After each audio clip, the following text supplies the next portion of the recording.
Hey everyone, I'm Melanie Bajrovic and we're talking about my favorite topic, building wealth with real estate. And not that I ever want you to, but we are gonna have to exit at some point. So I wanna talk to you today about the top 3 exit strategies. Poor long-term planning just results in chaos. So you have to have a plan for what you wanna do with your properties in the long term, and know what options you have when the time comes. Chances are you don't wanna hang on to your properties forever. Well, maybe you do.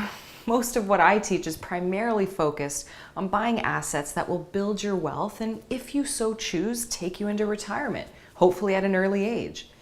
Your goal going in wasn't to buy a bunch of rentals.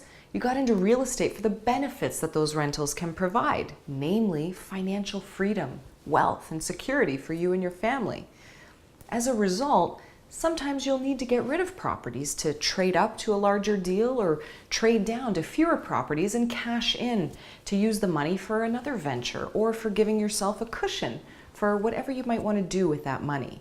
So let's go over some of the best exit strategies for your rental portfolio. Starting with number 1, my favorite, you can hold forever. It's entirely possible to hold on to your properties forever and leave them for your children or for your family's next generations. But be sure to structure your investments so they become 99.9% passive, because as you get older, it's going to be harder for you to play an active role in managing your properties. If you decide to hold these properties forever, make sure that you consult expert asset protection lawyers who will structure your assets in such a way that taxes would be so minimal or non-existent for your descendants. Number 2, we have seller financing. One way to keep the cash flow coming in long term without all the work and maintenance and upkeep is to sell your properties with seller financing.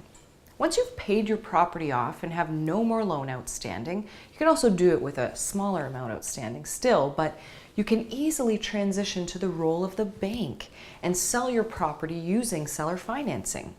There are a few key benefits to using this strategy. One is possibly a higher sale price.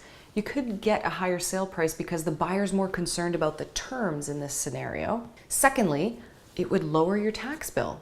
If you sell the property outright, you might get hit with a huge tax bill. So when you use seller financing, you're only paying on the income you receive in a given year. And thirdly, just for ongoing passive income. When you sell and receive a lump sum of money, it might certainly feel nice, but that money will only last so long. By selling with this strategy, you turn the equity that you have into monthly passive income that could last you a long time.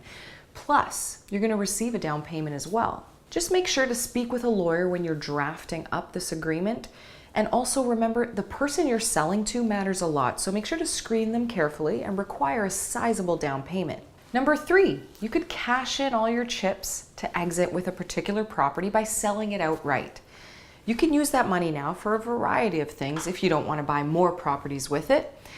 Or you could become a private money lender or a hard money lender, assisting other real estate investors in building their dream while collecting a great interest secured on an asset that now you understand, having been in the game for a while. Finally, one of the most common exit strategies most real estate investors use is the 1031 exchange. It isn't technically an exit strategy, but it fits in this section because not only could it save you millions of dollars in taxes, but it can also transfer your funds to your heirs with the least possible taxation. If you decide to sell a rental property at some point, you're going to have to pay taxes on that gain. Not so fun, right? Your goal is to make some serious money in this real estate investing game and to be successful at it. So we have to understand how we can save money in major taxes by utilizing 1031 exchange benefits that are given to us as real estate investors. In essence, a 1031 exchange allows an investor to defer paying any taxes on the profit of a property when it's sold, as long as another like-kind asset is purchased using the profit received. There are some requirements when using this strategy, such as proceeds from the sale need to be used towards purchasing a like-kind asset within a certain amount of time.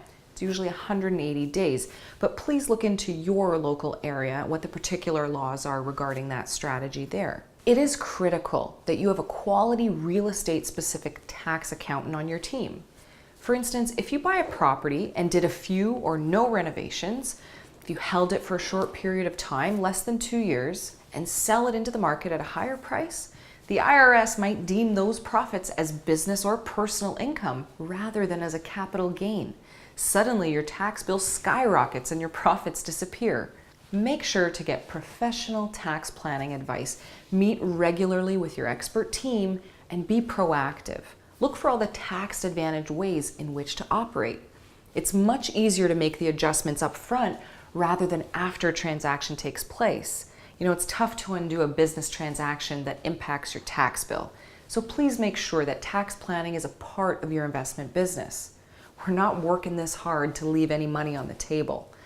If you want to learn more about exit strategies and how to keep more of your money when you're investing in real estate, click the button below or go to melaniebajrovic.com and see how I can help you. Thanks. We'll see you soon.